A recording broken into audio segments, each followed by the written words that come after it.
evening, folks. You find me on a walk heading to, I'm going to be heading towards Fenchurch Street, Monument, go over London Bridge, and welcome to another confession. Now, before I get into anything, I need to do a bit of a formality. As I recall, one of my colleagues at work and also one of my superiors mentioned that I should be putting in a declaration based on any of the topics that I talk about in my videos, which you'll see something like this, what I'm about to put on your screen, which is me telling you that all views and opinions expressed in my video are entirely my own and may not necessarily be a reflection of any of the companies I've worked for or may be affiliated with. So you will be seeing that from now on. So yeah, now we've got that out of the way, let's begin. Yeah, rather horrible weather today. But to be honest with you, it's not going to stop me from continuing to bring you these episodes. Now,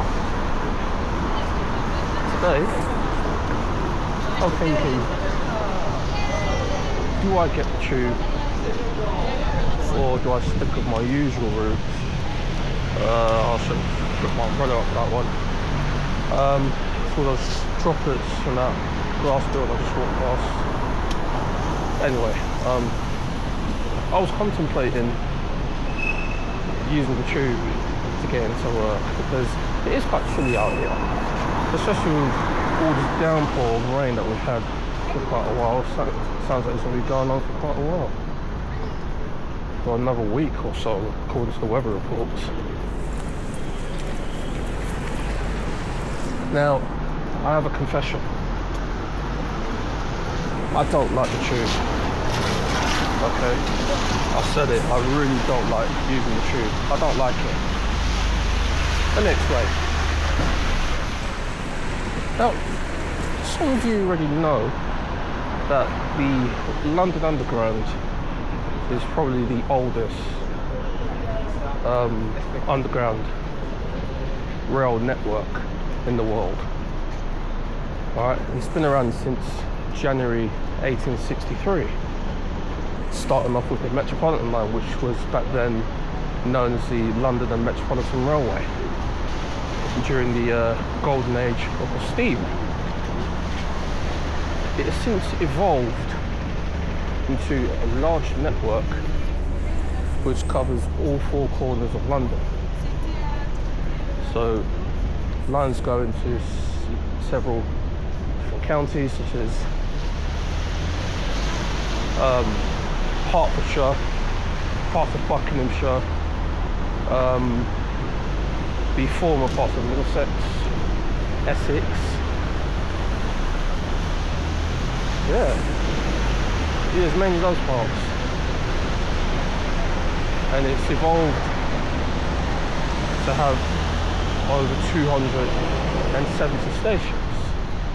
London Underground, or as we call it, the Tube, is among the oldest of sub-service or underground railways in the country. So as I said, the Tube is probably the oldest. Oh, I'm going to stop saying that. It's a large network, covers, as I said, over 270 stations, but not all of those stations are entirely managed by the Tube. It has, because they have connections with other services such as DLR, National Rail Services, London Overground and the Elizabeth line, which are all, well, the Elizabeth line and the London Overground become part of the Tube network. Or so you think. That's not the case, however. I mean, they just appear on the tube map because they're part of the TfL network. TfL, which stands for Transport for London, which is the governing body of transport in the London area. Oh, right, so I should... Oh, you know what? I'm just going to quickly run. It's going to be in the road like this. Just going to quickly run. Okay, perfect. Oh, didn't realise there was going to be building works going on, but yeah. So, it's convenient for getting across London. Certain places you can get to in rapid succession, which is a good thing. However, there are some major problems which put me off using it. And these problems include ventilation. Because when you think about it, they have to use some sort of shaft system in order to circulate air into the tube. But the only problem with that is that there's only certain locations where that's viable. I mean, for example, I think that there is a statue outside the station, which another YouTuber, Jago Hazard, talked about quite candidly, which is used as a way of ventilation to circulate air across the tube across all lines. Oh, not tourists here nowadays. Quite a bit of traffic, but hey ho, we continue. Ah, finally. Right, let's cut along here. Okay. Now, going back to the street walk. Record the walk. Yes, I will record my walk. Yep, let's do that. Right. What I really dislike about the tube is the fact that as an adult and a railway worker, I don't get any discounts or anything like that.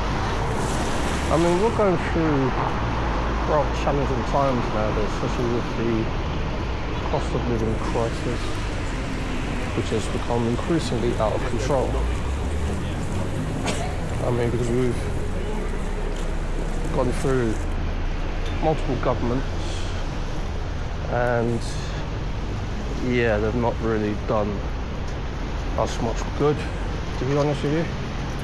Especially during the COVID pandemic, which I'll share some of my accounts, my experiences from that in a later profession.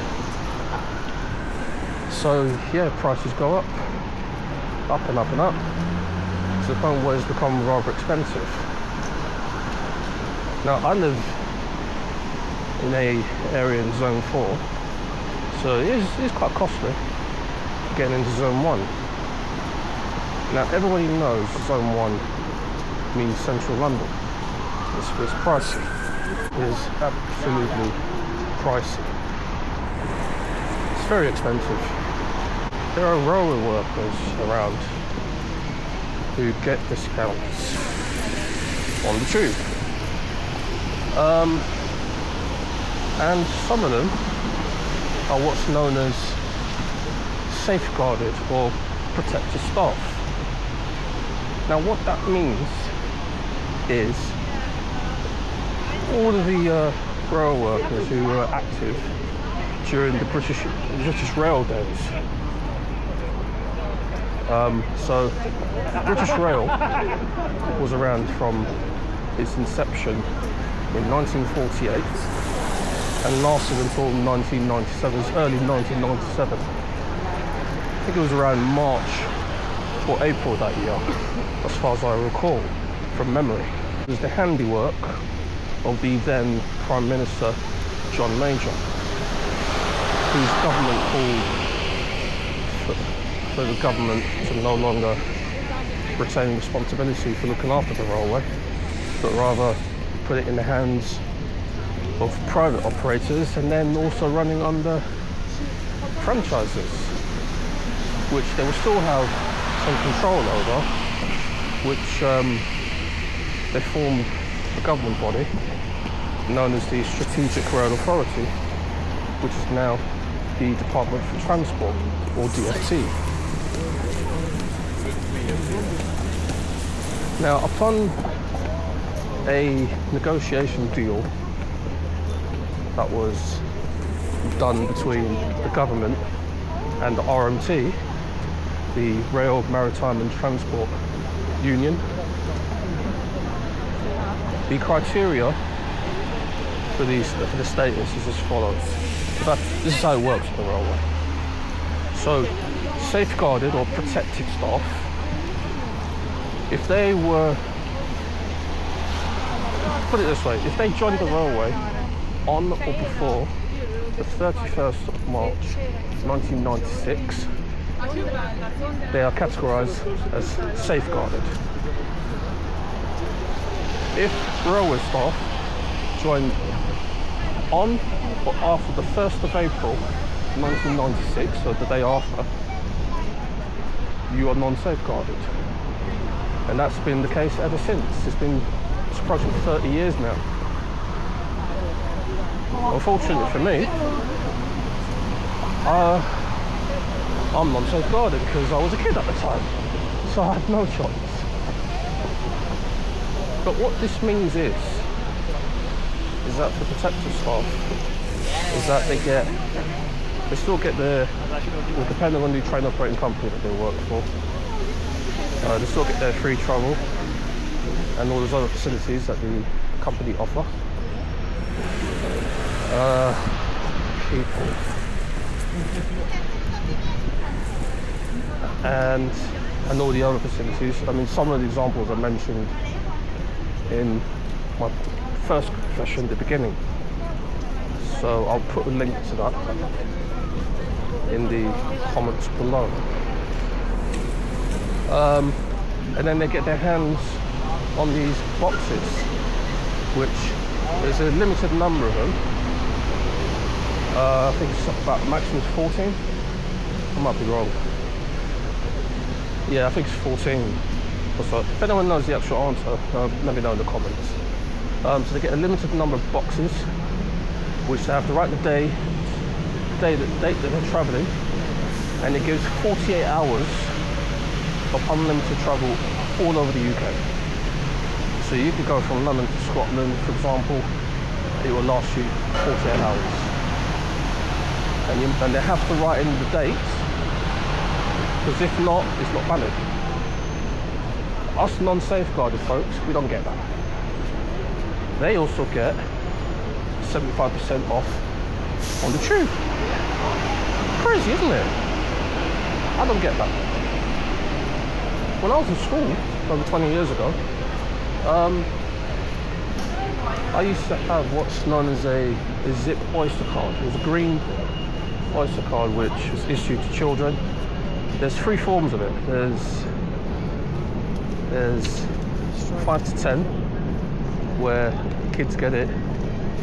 They get free travel across all modes of transport: bus, rail, and and also all TfL services. Then there's 11 to 15, where similar, but they get free bus travel and half the adult rate on tube and rail services, and that includes DLR and all that. And that also carries over to the 16 plus, which extends to college students as well. Provided that they're in full-time education, that has to be renewed every year. You know, fill in the form, pay the admin fee and whatever, and also has to be stamped by the school or college, or basically whatever the the place of education is. They have to stamp it, etc. That's one of the reasons why, even though I no longer get it, I avoid the tube. And then the worst thing about it, it gets overly crowded. It's awfully humid. Victoria Line is the worst offender. Oh my gosh, it's just uncomfortable. And then there are some of the most nastiest people around, coughing, sneezing, spreading their everywhere. Oh, horrible. I don't want to be there. And there's been times where I've been left with no choice but to use it during times of engineering works or whatever. Coming across what some posh folks refer to as undesirables. Especially some of those rough sleepers who use it as a means to get away from the challenges of cold weather and trying to survive. Yeah. Honestly, what's TfL doing about it? You know, we pay all this money to travel on the network, and they say they're getting all of these new enforcement people and so on. What's really going on with that? Anyway, I'm not going to get it. Yeah. And then another reason is I'm an anxious person. Something goes wrong and I'm stuck in the tunnels. What do I do? I mean, because there was an occasion last year where there were people trapped on the Jubilee line for 2 hours. Oh my goodness, I don't want to be a part of that.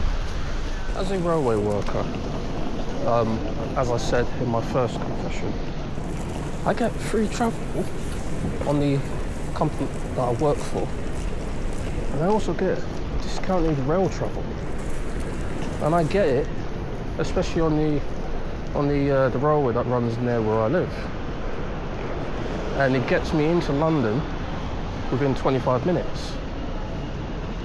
You know, so I use the buses, I pay for that, I don't get any discounts with that. And yeah, so I get it on the railway that runs, so the company that run the services on my railway. I'm not going to mention who it is, so I don't want any of you trying to guess where I live or whatever. Yeah, so I get discounted travel on them. I have a season pass, so might as well just use that. Because whereas there's a station on my route where I can change to London Underground, but I only do that in emergencies only. But especially when I'm going to work, it means having to make multiple changes.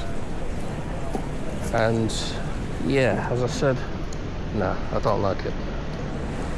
I don't like it. Yeah, so it gets easily crowded. Bikes are supposed to stop at red lights, you know. Anyway, yeah, so it gets easily crowded. It's too expensive, very expensive, especially when going to Zone 1. And I've come across staff over the years, especially in recent times, where there's been times where I've panicked over disruption going on, especially at Liverpool Street, so I do use that station quite a lot.